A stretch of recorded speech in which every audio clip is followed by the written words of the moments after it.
Morning, all football passers. Welcome to the ever ongoing Premier League party. That's where we're going to start today with none other than Charlie Adam, who, of course, has got an excellent vantage point from a little further north, but definitely a beat the eye on all things down south of the border. And let's start, perhaps, Charlie, with the huge amount of midweek football. And perhaps the surprise thus far is Sheffield United's win at Old Trafford. Extraordinary, or did you possibly, and you'd be the only one, I think, see that coming? I definitely didn't see it, knowing the performances that they've had this season. You know, they've been miles off from where they were last year, and it's obviously tough to go again in the Premier League. You know, they had an unbelievable season, and Chris Wilder's done a great job, but for some reason the results and the performances have not been there. But what a result that is. Can that kickstart the season? I doubt it, but you know, it gives them an opportunity to get closer to the teams above. So it's going to be tough, but you know, what a result. I think it was 50 odd years the last time they'd won a game at Old Trafford. Yeah, early 70s. I think none of us were kicking about quite as far ago as that. But yeah, brilliant, obviously, from Chris Wilder, who I think impresses everybody just with his straight talking. And clearly the players certainly haven't given up on him and his methods. But from a Manchester United point of view, that is a big opportunity missed, isn't it? Huge. If you want to try and set a marker or say that we are proper real title contenders, that was an opportunity. Sheffield United at home, bottom of the league, you'd expect it. But if you don't, you know, go and stamp your authority on a match and play to the capabilities that you know that you can, the Premier League hurts you, and it doesn't matter if you're bottom of the league or you're playing against second top of the league. They're always tough matches. Every game's a tough game in the Premier League, and Sheffield United have done brilliant to hang in there, especially with the goal that they lost, and they bounced back with that. And no, it was a big result for them and a huge disappointment for Man United. He made a few changes, didn't he, Ollie? And look, I think everybody's trying to rotate at them out of necessity, but with the benefit of hindsight, leaving the likes of maybe Cavani and a very informed Luke Shaw and one or two others on the bench, did he just slightly take the match for granted?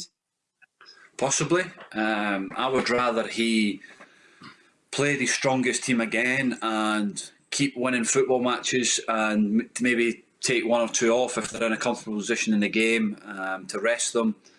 You know, players want to play. It saves them training because, you know, they will train today because they never played last night, unless they have a day off. So it doesn't really matter. I just think that, you know, Oles probably tried to rotate to give people an opportunity, and it's backfired a little bit.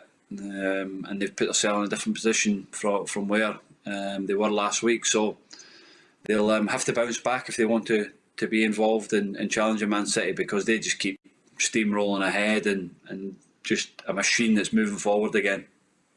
Yeah, of course, they go top and stay top now, courtesy of that defeat for Manchester United. And they do seem, if anybody's got the kind of momentum that's been very scarce on the ground this season, they've got it and don't really look like giving it up anytime soon, even with a couple of key absences. No, and that's the difference between, you know, being successful where they've already won the league before and they've got that experience to this Man United team that haven't. There's obviously a big game, Tottenham, Liverpool, so that will be an interesting one. So, you know, United have to keep going. They have to try and win more football matches, and they need to try and stay on the coattails of Man City, like you said. And unless they slip up, you know, it's Man City's to lose. They've not played probably to the levels that they have over the previous seasons, but they're in a different form. You know, the players are playing well. Like you said, they've got a few absentees, but they've got top players that can come in and fill their spaces. Yeah. So obviously, big game, as you rightly say, between Spurs and Liverpool. Are they both still title contenders? Yes, I think both of them can if they put a run together.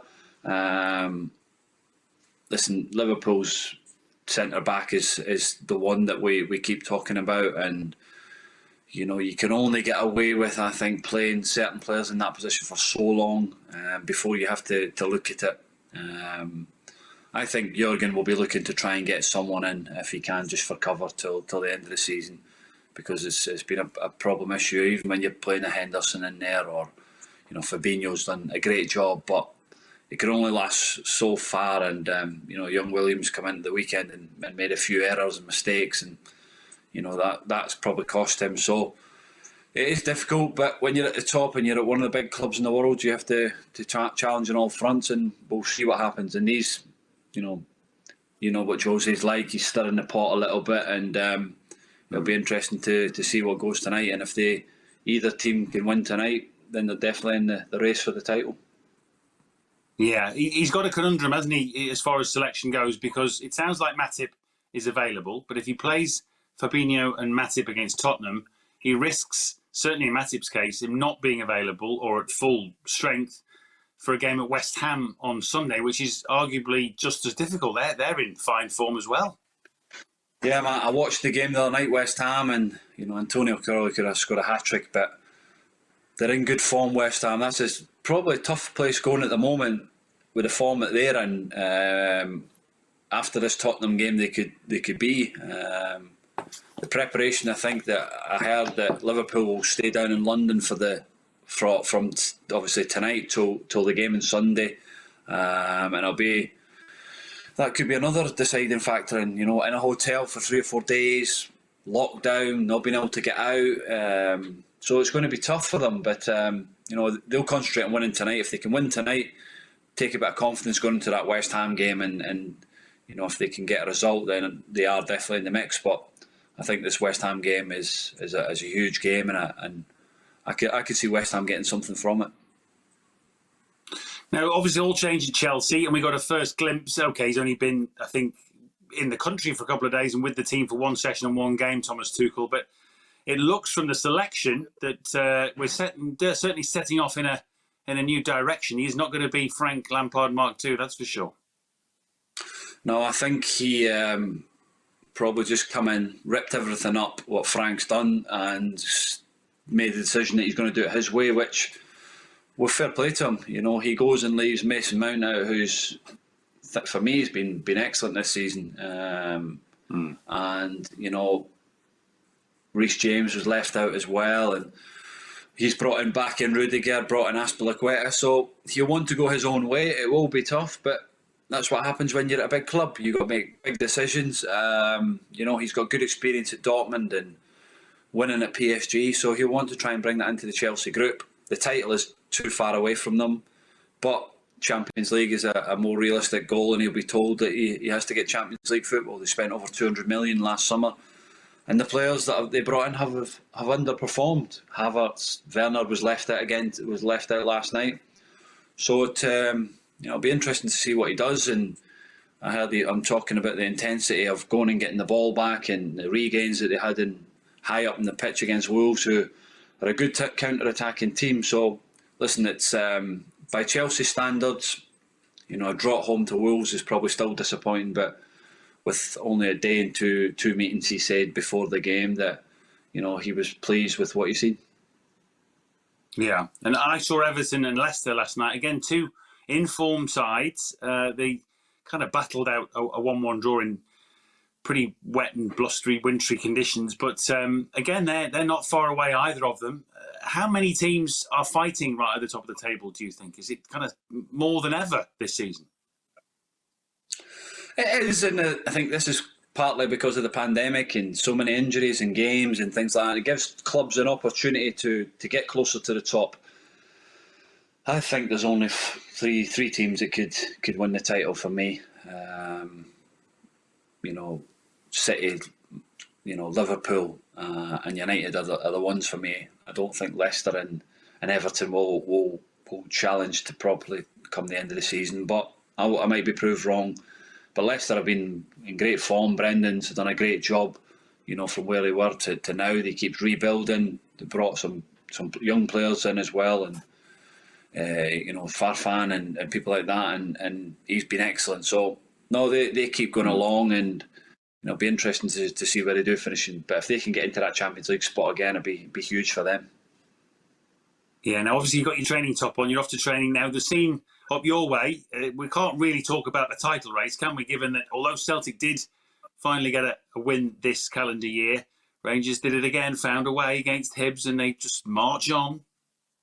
Yeah, Matt, I think, Rangers they blew everybody away from the start of the season till January, really, and the last 3 or 4 weeks, the last 2 or 3 weeks, really, they've not played to the levels they have, come. But that's because other teams are putting a little bit more pressure on them. But they keep winning football matches, and that's the important. When you're in the race and how far ahead they are, it's all about winning football matches. It's not trying to appease people and keep people happy. It's about winning football games, and Rangers keep doing it. Last night they were comfortable. I watched them against Hibs, who gave a good reaction from the weekend, the disappointment of the semi-final loss to St Johnstone. But Rangers were comfortable. Morelos comes up with a goal and they win 1-0. What chance, Charlie, that Rangers go the whole league season unbeaten in Scotland this year?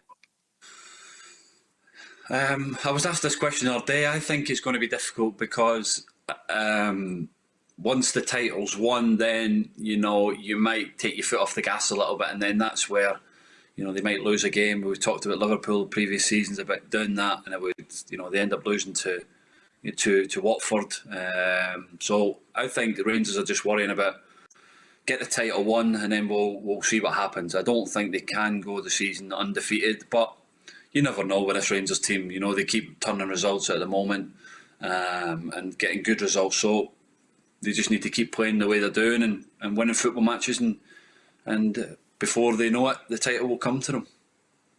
What about Steven, finally? Obviously you know him, terrific player, legendary player, and on the way already to making his mark as a manager. How far can he go?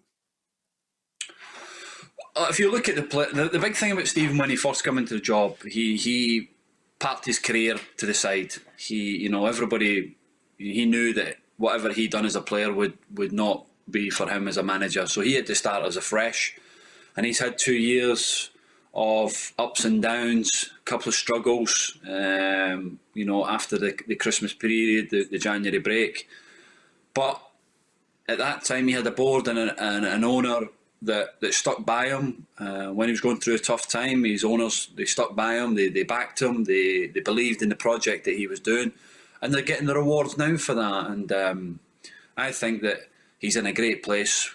He's in a great club that if he keeps winning titles, then we all think that the Liverpool job is going to come up for him. But at the moment, speaking to him, not so long ago, he just feels that it's important that he keeps winning football matches, and he's 150 games in now as a manager. So he's excited and he's loving the challenge, and he's at a big club. He knows that, and if he can win one title at Rangers this season, then he knows that he'll be up there, because it's such an iconic time of stopping 10 in a row, and then after that we'll be building for the future.